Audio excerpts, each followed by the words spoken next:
Hi, it's Tim here. Hope you're doing marvelously well.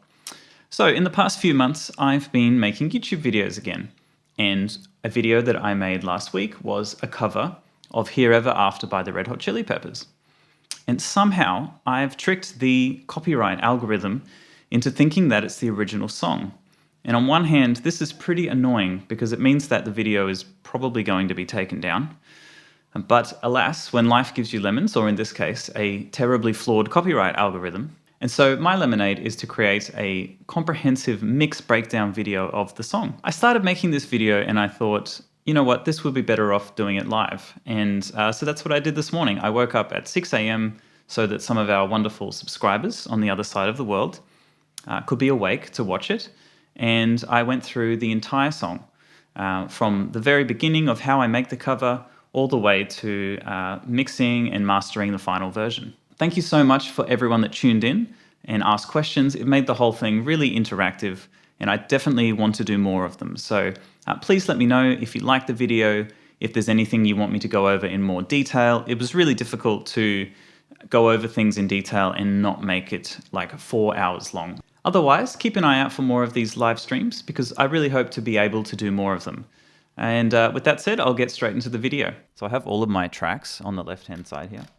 And I have like a very straightforward workflow that I like to use when I'm mixing. All right, so I mean, when I make a cover, any recording really, the first thing I do is, obviously you work out the tempo of the song. And I do like to record to a click, but I don't like to record to a strict grid click. So what I normally do is make some sort of groove first. I much prefer to play along to an actual groove than to play along to a click. The thing is, I'm not really much of a drummer, so I don't really have space for a drum kit, and I've never learnt how to play drums formally or anything like that, but I do feel pretty comfortable with hand percussion. So I have these two like hand percussion drums. One is a djembe, which is, I think most people know what a djembe is, but the other one is this darbuka, and it's a drum from like Northern Africa in the Middle East. I'm still learning how to play it. But basically, the first thing I did for this song was actually record a groove on that.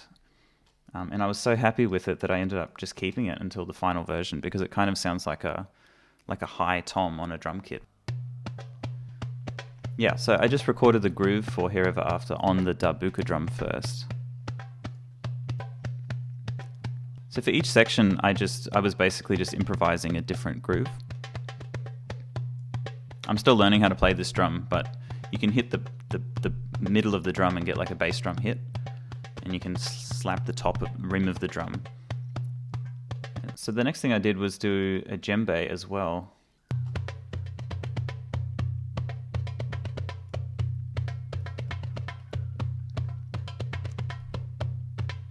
So I recorded all of the instruments to this instead of a click, which is something that I prefer to do because I just feel it gets a little bit stale if you use a click. The next thing I did was record drum kit on top of this. So I've got the drum kit kick, and then I've also got a sample on top of it, which is like a sub. It's like a club sub kick. And I layer that with the drum kit kick to give it a little bit more beef, basically. And then the snare drum. So I've got this snare drum from the drum kit, but then I also used a bunch of snare samples, and I'm recording in a very small square room. And so if I'm playing drum kit, there's a lot of reflections. So that's one of the reasons I put the towels over the top of the drums, is to try and keep it as dry as possible. And then I'll use samples to make it sound like there's a bit more of a actual drum kit in a drum room.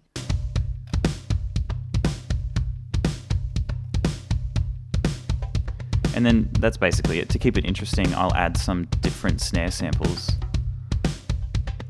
Like I added this one, I don't know what this is. It's called Snare D. Sometimes I name things and I don't remember why. It just makes it sound a bit different. When the fills are coming in, there might be a different snare drum sound. The other really cool thing I used is this snare sample here is actually just a gun being fired. And I got this off Warren Hewitt, which is one of the producing YouTubers. He has like a free sample pack you can download. And this is, I believe it's literally just a gun being fired off. So I put this on the interlude and the solo just to give the snare a little bit more presence. So So the snare just like hangs around a bit more in the mix when I add in the snare, the gun sample. Again, because I'm in a really small room that's quite square, I like to do cymbals separately because otherwise the reflections just bleed into everything. So all my cymbals are recorded separately, and I think I used a couple of samples to emulate like cymbal overheads as well. Because normally when you record a cymbal, you'll have microphones on the snare drum and the hi-hat and things like that will pick up the cymbal. Normally you also have overhead microphones that pick up the cymbals at the top, and then room microphones that pick up the reflections and things like that. It's pretty difficult to emulate this when you're doing it dry if you don't have all the microphones set up. So I normally use samples to make it sound like an actual drum kit, basically. The song definitely has shakers in it, but it's so compressed that it was really difficult to hear. Once I added them, I was really happy with it. So I mean, I've got a hi-hat in here. This is just me opening and closing the hi-hat with my foot. And my hi-hat sounds terrible, but once you add in the shakers, it sounds pretty good. So I have an egg shaker, which is just like very high-pitched. You almost don't notice it if you're not listening for it. And then I also have like a samba Brazilian shaker that I used in the interlude and in the solo. I find especially with shakers, I mean, if you're at that point where I like to record to the groove rather than just a straight click, it makes the shakers sound so much better when you're shaking with the original groove. The samba shakers have a much more like brittle, beefier sound. So at this point, I ended up keeping the hand percussion because it sounded like the toms in the drums. Like in the song, Chad is playing all of that, obviously in one take. He's hitting the top tom and the floor tom. The hand percussion sounded just like the toms. In fact, I was quite happy with how thick I got them to sound. So like I put one microphone on the top of the drum, and I also put one like in the bottom of the shell. The top microphone captures the slapping quite nicely, and the one in the shell captures that fundamental.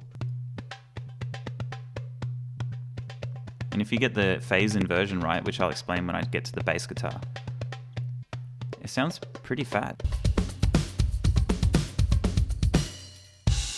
So what I do is in my workflow, once I'm happy with the sound itself, I will then print it down into a smaller track. So I printed all the hand percussion in a stereo track that's left and right. I printed the kick sound by itself, the snare, the cymbals, the shakers, and then, the floor tom as well. Because I just find if you're not committing to sounds as you go along, you just end up with so many tracks and so many plugins running. When you go to tweak things, it just ends up so messy and it's unnecessary. Another cool thing that I like to do is when I'm doing this, again, this room that I'm in now sounds really bad for drums because of how square it is. So I record everything as dry as possible, and then I use samples, but sort of still want it to all sound like it's in the same room. So I create a drum room track by sending all of the recorded instruments to a new track. And I've got some experience recording live drums, right? So I've got a good idea of in the room drum mics how loud the kick normally is, how loud the snare normally is, how loud the cymbals are.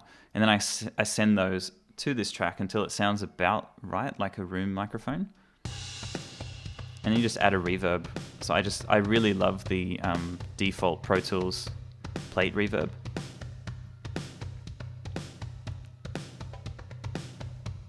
And it sounds pretty close to a drum room. I did turn up the hand percussion louder than a drum room normally would because I'm trying to make it sound like toms, right? And normally in a drum room, toms are pretty loud.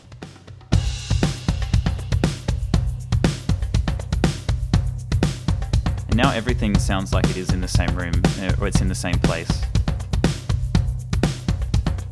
So I send all of these drums to two different buses. The first one is my regular drum bus. So I roll off the very, very low end on the drums because there's a lot of sound that's happening at the very lowest end that you can't even really hear. So I tend to high pass that a little bit and then just run like a very light compressor. So what I like to do, instead of compressing the drums a lot, you have one compressor that is quite light and then another compressor that's really heavy. So this is called using parallel compression. So the parallel compressor, normally you boost the lows and the highs and then you compress it really severely. And then what you can do is you can basically dial up the two different compression types until you get the balance that you want. The one that's lightly compressed will sound more like you're in a live room with drums, but the parallel compression basically adds like energy almost into the drum sound. This is the normal compression.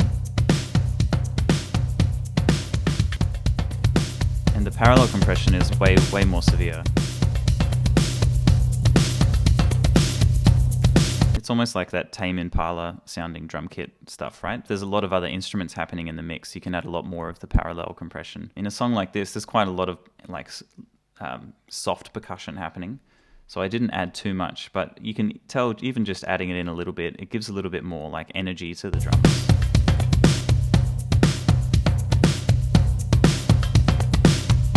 So what I do then, I just print all of that down to one stem track.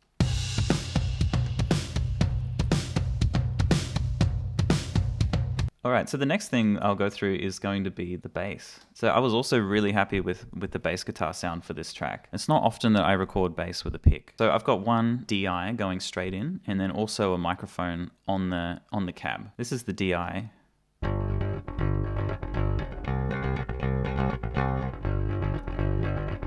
And like once again, I'm recording this to the actual groove and not a straight click makes such a big difference.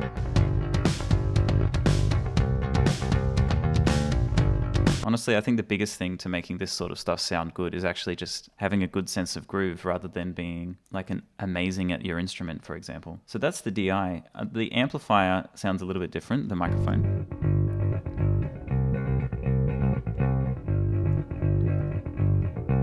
It's got a lot more gain on it.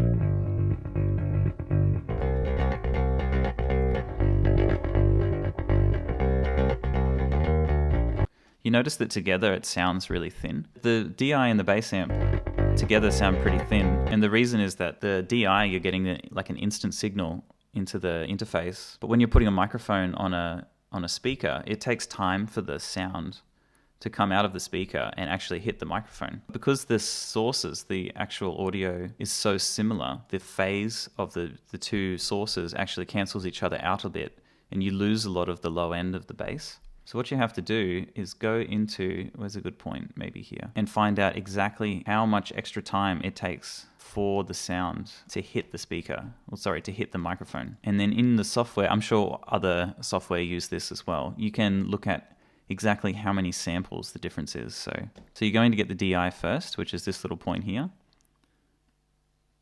And then the same point on the microphone is this point. And you can see here that the difference is 39 samples. So what you do is you then time adjust. I put a time adjuster on the DI to delay it by 39 samples exactly. And the difference is massive. All of the bass comes back. So this is without the time adjuster. And this is with. It's like 10 times better. I don't know if anyone was around listening to us in like 2016, but I did not know this. And everyone was commenting like, I can't hear the bass guitar. And then I sort of figured out why. It was because we were doing this recording technique. And I had no idea about the phase cancellation. So this is before we even add like any EQ or compression or anything. The bass already sounds really great. The next thing I'll do is split, especially a song like this where we're using a pick. I'll split the DI of the bass with an EQ, so from 250 hertz and above on one of them. So it's the same DI signal, and then the other one 250 hertz and below. And that way I can apply compression to the lower end at a much greater amount compared to the top end. So one of the problems with getting a clear bass sound is you want to compress the low end a lot, but in order for the bass to sound really present and feel like hear the fingers on the strings, you don't want it compressed too much. So when you're using a pick, I really like to do this technique where you split the DI signal into two separate parts. You can get plugins that do this without splitting it, like a multi-band compression. I just like to do it this way because it's just something I've always done basically, and it doesn't take too much time. On the bass part of the DI, add a really heavy compression. It's almost like a club bass.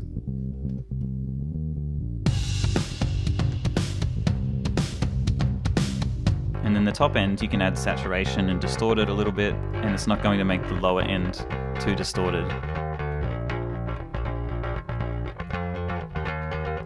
Then we can add the bass amp back in. Now it sounds really beefy. But because I'm able to distort the picking sound, it's still got a lot of presence in the mix.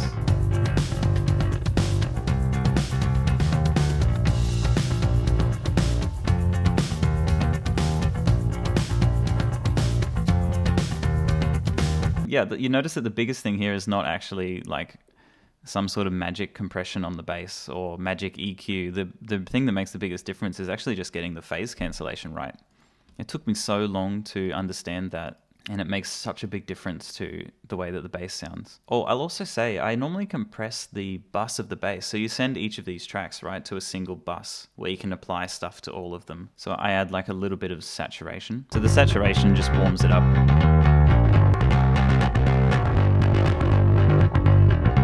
I don't like to add big amounts of saturation at the end. I like to just add little bits along the way. And I've also got like an analog mixing desk, just a very small one that has an analog EQ on it. And I find when I run it through there pretty hot, there's a fair bit of nice saturation that already happens. I thought about getting one like a more expensive preamp. Honestly, it does the job. I've just got like a very cheap like PA mixing desk, and it does a really nice job of warming the tracks up. I also add compression on the bass bus, and I don't really have a good reason for this other than it sounds better with it on, and so I always do it. It just sounds loose and messy without a bus compression.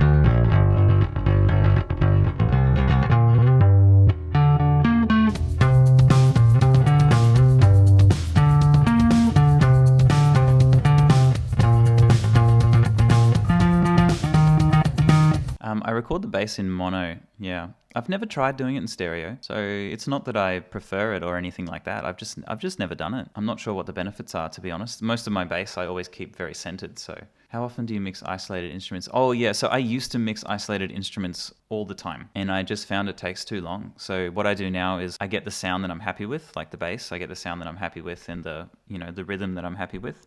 At the start of this stream, I spoke about creating like a groove instead of recording to a click, and that's helped my efficiency recording this stuff so much because I no longer have to worry about the bass and the drums and the guitars being in time. If you're recording to a groove, you can be out of time and it still sounds really good. So now I record to the groove. Most of the time I don't need to make time adjustments that often anymore. And then I just commit to that sound once I'm happy with it. I also have a fair bit of experience now mixing, right? So I guess it's easier when you know what sound you're going for. You don't really need to mix isolated instruments. You can see my track list on the left-hand side, right? If I was to mix all of these individually, this is what I used to do, and it would just be really messy. So now I just commit to a sound and I print it. So like the bass, once I'm happy with this sound, I will just print that down into a bass stem. And I try my best not to mix between the instruments until I get to this stage. I can always delete this stem and go back to the individual instruments and change things if I need to. So it's more of a psychological thing, I think, and just a workflow thing to like keep you moving and not get stuck. So what do we got next? We've got guitar. Nice. So this song has got guitar in the left ear and guitar in the right ear. It's like double tracked. And in the original song, they're so close.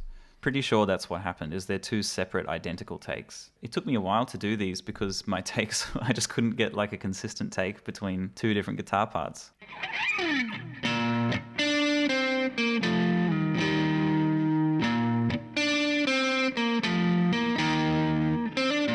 So I like to leave the guitars really brittle, so a lot of the high end is still on these tracks. That way, if I want to roll off more of that high end later in the mixing stage, I can. I don't like to commit to removing the brightness too early. So I've got one microphone on the amplifier, which is an SM57. And then I've got another one in the room, maybe like 2 meters behind the amplifier.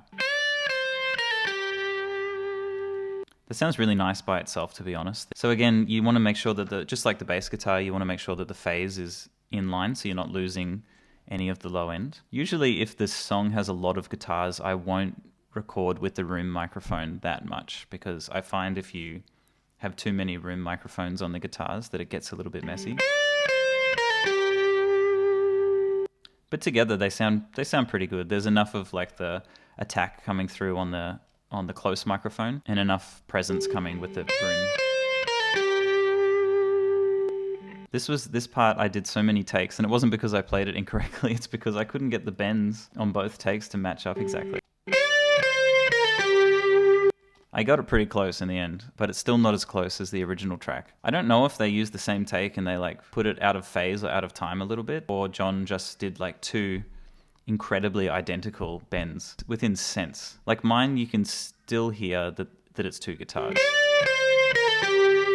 But with John's track, you can't tell that it's two guitars, really. Like, unless you are really listening. Like, obviously, there's one in each ear, but when you bring it down to mono and you listen to it, it just sounds like one guitar. It's pretty impressive, to be honest.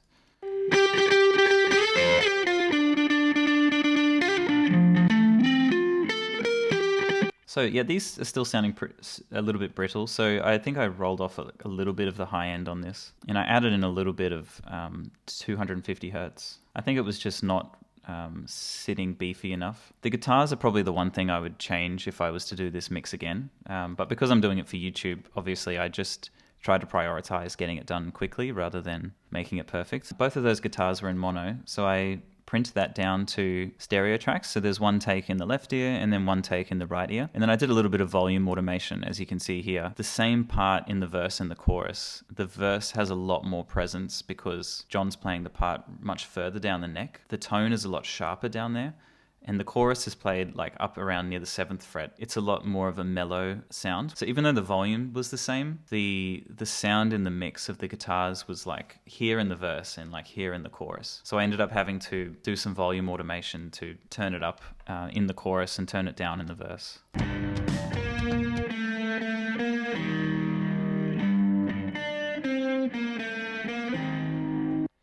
So you can hear the takes, they're pretty consistent. They're pretty close to each other. I tried to get it as close as possible, but I mean, I would be there all day recording guitars. So I just left it how it was. It's pretty good. I compressed it again once I printed the stems. And I think I was more just experimenting, trying to get the right guitar sound. I think in the end, I probably over-compressed the guitars a little bit for this song. And then I like to do a couple of things that just make the takes sound like they're glued together a little bit. So I added a little bit of flanger, only a tiny amount, like 8%, a little bit of saturation. So this one here, the J37 plugin, it's basically like a tape emulator. Basically emulate tape saturation and also the tape flutter and wow. So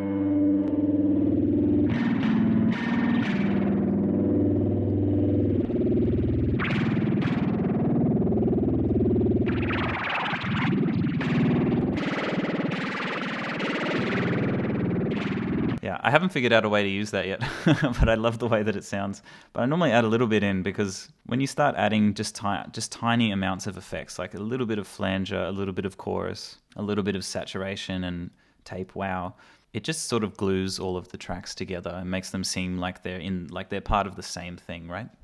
I added a few effects, and what I do for these is I like to add them on separate bus channels. So I've got a delay channel, so I've got like a digital delay happening, and then what I do is sidechain this to one of the other buses. So what that means is as the guitar is playing, the delay effect is the volume is low, and then as when the guitar stops, the volume of the delay comes back up. So you only really hear the delay at the end of a phrase. So you can see here the volume reduction.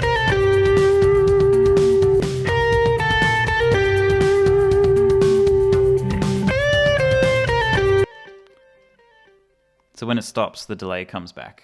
But when the rest of the guitar's playing, you're not getting delay like building up in the guitar tracks. And then I added a track which had some saturation and chorus. So I like to add a little bit of chorus. Actually, I added a fair amount on these ones, probably because there were two different takes in the left and right ear. I find adding just a tiny amount of chorus just glues the guitar takes together so much. So that's pretty much it. I added like reverb, delay, saturation, and chorus on the guitars just to glue the two different tracks. And then I print these tracks onto one separate guitar track. Try my best not to mess with the volumes too much before I get to this stage. That way I can do most of the volume mixing at the very end, because I just find that you end up changing so much of it once you get to the end anyway. So that's our instrumental track.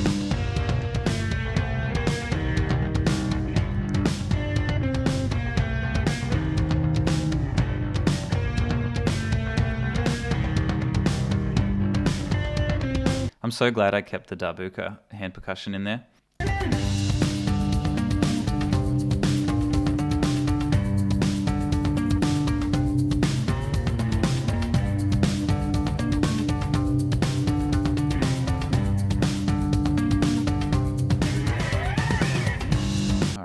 have vocals. So let me. And yeah, thanks. I mean, most of the stuff I use is like the basic plugins. I've got a couple of ones that I've purchased over the years, like that tape saturator one is one of my favorite ones that I've actually bought. But I mean, I've probably bought less than 10 plugins over the years. Yeah, I did notice the autotune on this song in the original, and I think there's a reason for it, is that the vocals have so many slides in them. Maybe I can find one of the takes and put autotune on it to show you, because I think one of the big misconceptions with autotune is that it makes bad singers sound good, and that's not really the case. Like, if you sing really poorly and try and auto-tune it, it just sounds terrible. But if you've sung pretty well and there's a couple of notes that could be better, you can go in and like draw those on. So what I normally use if I use auto-tune is the graph setting. So like I can show you, I think this will work hopefully. So there's an automatic setting. I was brave and I loved my cause. She was waving that dope man. You can hear how bad that sounds, right? So you can set the like the retune speed if you want to sound like T-Pain. I was brave and I loved my cause. She was waving that dope man. So what I normally use is the graph function. So you can track the pitch. But so what you can do is you can go in and like physically draw stuff. But you can look at my vocal, right? It's like constantly sliding up and down. And like that's not a bad thing. I think it sounds really good. I think the problem is when you try and auto-tune it, it's never going to sound right. Because if you look at, this is me singing the song, right? So I'm going up to the pitch and then I'm coming back down. And then I'm going up to the pitch and I'm coming back down. And the amount of time that's actually spent on the note is tiny. So if you're auto-tuning, and look, I'm not suggesting like the engineers for the Red Hot Chili Peppers don't know what they're doing, because I'm sure that they do. But my point is, like, if you apply autotune to this, 20% of that note is actually on the note. The rest of it is sliding. I normally use my ears and I can hear if the note's not good. But like this one here, you can see I overshot the note by like a little bit. So you can like grab the tool and like even that out a little bit to make sure you're hitting the note and not overshooting it. The only function I really use on autotune is this. Like if I've done a take that I like and sounds really good and there's like a couple of notes that are off, like this one looks pretty off, I might go in and like draw those on to fix it so that I don't have to do another take. But if you do it too much, you lose all of your vibrato. So in my opinion, you want to be using it as little as possible. If you can't hear that it's being used, you're probably using it correctly, in my opinion. But anyway, I just wanted to demonstrate like why I think the auto-tune on the original track doesn't sound good, and it's because Anthony's never on the note. So yeah, you could like go in manually and draw the slides in and stuff, I guess. So I don't know if that's what they did, or I really have no idea. But that's my guess as to why people don't like the auto-tune on that track. I honestly didn't bother with it for this because it's rapping. It still sounds good if you're not perfectly on the note. So anyway, so for the vocals, I was brave and I loved my cause. She was waving that dope man. So then once I've got like a good, first take across the whole song, I'll record a second take, which is a double. And I record that at the end because you want to make sure that the double is close to the original. I was brave and I loved my cause. She was waving that dope man. Banged her mom cause I see no future. Sat her down when I poured that tea. And then I print those tracks. And that's where I apply more like heavier compression. When I do the original take, I normally just add a little bit of saturation. I guess fix any pitching issues that are there. I was brave and I loved my cause. She was waving that dope man. Banged her mom cause I see no future. Sat her down when I poured that tea. The other thing I'll do is I will grab the verse and put autotune on it and just drop it by an octave. Like you could just record it an octave lower. But I just like to do it this way. It's quick. And banged her mom cause I see no future. Sat her down when I poured that tea. Go faster now. She's the kind of girl to make you steal your child. And like you can hear that really clearly, but in the mix of the whole song, you can't tell really that the octave is there. The other thing I add is a morphoder. So a morphoder takes out all of the melodic content of the track and gives you basically the breath. And I just use the default setting. I don't know, but it's finally just one more mouth. So I add this to taste to give like air to the vocals without boosting the trebles or the higher frequencies. Because when you start boosting the higher frequencies, it becomes really brittle. I use a Neumann U87 microphone for the vocals. So I've just answered your question, which was serendipitous. And so like when you start boosting the trebles on that, it becomes really overwhelming and brittle. So when you use a morphoder, you can dial in the breadth of the song.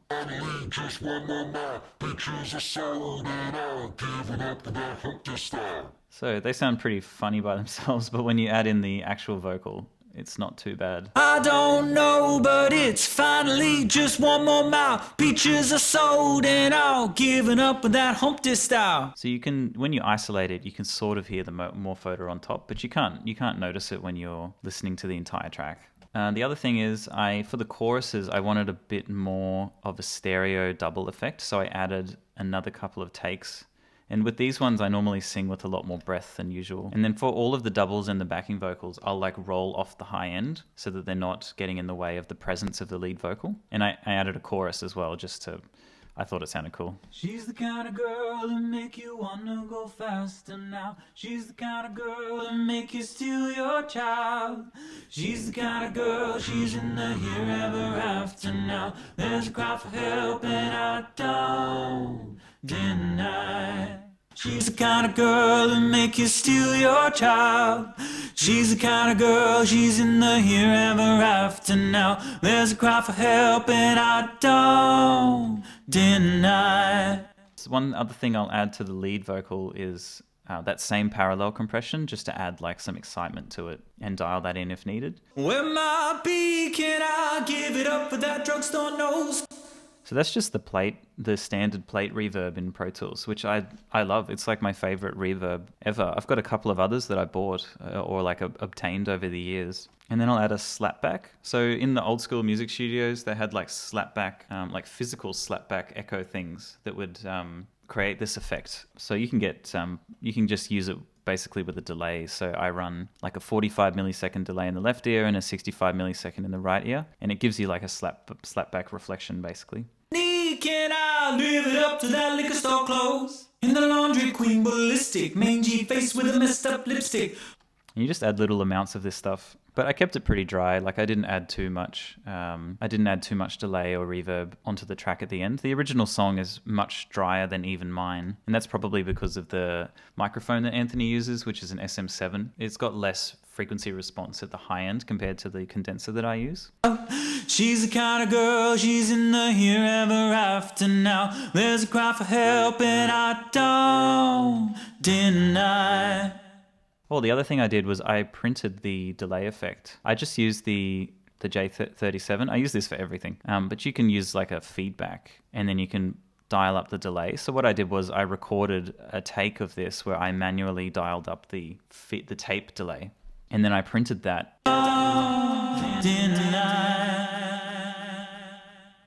I don't deny. And that's pretty much it. So then as I always do, I printed all of these to a single vocal track.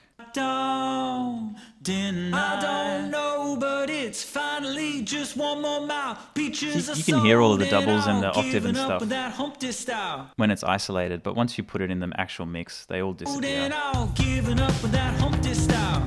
At the Caldwell's, cross from the blacktop. She's Eurasian, met her at the quick stop. We danced at TT's go-go, girlfriend's back now. She's gone solo. She's the kind of girl that make you wanna go faster now. She's the kind of girl that make you... So let me talk about the mastering stage. So at this point, I like if I'm doing a song for the band or like something for a client, I will generally not master it myself. I'll get James, our drummer, to master it, because he has a degree in music production, and also I think it's just good practice to have someone else do the mastering. For these YouTube videos, I basically just try to do it myself a couple of hours later. So one thing I did was I actually sidechained the guitars to the vocals. So I send the vocals to a bus track, and then I put that bus track into a key on a compressor. And as the vocals are playing, the volume of the guitars comes down. I was brave and I loved my cause. She was waving that dope man up. Banged him on cause I see no future. Sat her down when I poured that tea. Because I just found once I printed everything and got to the final stage of mixing the stems, that the guitar was just a little bit too much in the way of the vocals. It's probably because I overcompressed it a bit. So I just sidechained the vocals to the guitar just to reduce the volume of the guitar while the vocal is playing basically. And then when the vocal stops, the guitar comes back up. So I didn't really have to change the volume of this guitar solo or anything like that.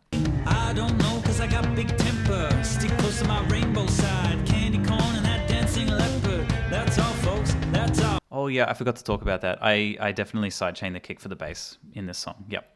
I just did that at an earlier stage, so it's already printed in the track. So let me talk about my mastering bus. If I'm doing an actual, like a song for a client or something, I generally won't EQ much on the master bus because it's probably something you should have fixed in the mix. But I'm trying to pump these YouTube songs out in a short period of time. So it's just important for me in general that I do it quickly. After a few listens of the mastering track, I will go and make a few EQ changes. So I think I felt the low end was a little bit too heavy. There was too much happening in the 350 area. Normally around 350, I'll scoop out a little bit for the drums, and then I'll boost that area for the bass a little bit. I might have forgotten to do it, and that's why I reduced it a bit in the final track. I add a little bit of extra saturation, just a tiny bit of tape and the saturation knob. To be honest, this isn't really even on, but I think it's good to add a little bit of saturation to the entire track because, again, it just helps it sit in the same space. A tiny amount of reverb. So I guess one thing I will do here, once I get to the final version, I'll actually mix it in mono. When you have stuff in stereo, it creates a illusion that it's louder than it actually is. So I'll just mix the song in mono, and once it's good in mono, I know that I can just visually see left and right sides are even. So if it sounds good in mono and I can see that it's even, I know that it's good. So I use this S1 imager you can either widen the tracks or make them all the way down to mono. And then I'll just widen the track back up to 1. And normally I find a sweet spot between 1 and 1.1. You can hear that the guitars get way louder when they're wide, but it's not actually making them louder. A lot of it is just stereo. She's the kind of girl who make you steal your child. She's the kind of girl, she's in the here ever after now. There's a cry for help and I don't deny. And then I'll add a limiter on. So I just use the Pro Tools limiter. Hey, I thought about buying Ozone. I watched a few videos on how to use it, and James, our drummer, knows how to use it. So if I need something mastered in Ozone or something like that, I'll just get James to do it. I find the Pro Tool limiter works pretty well, to be honest. Banging hard with those daddy issues. Hanging out with that Chevron dude. Knocked her out, so I let her kiss you. Redneck fights, I'll Hercules bitch you. Big box, hopping on.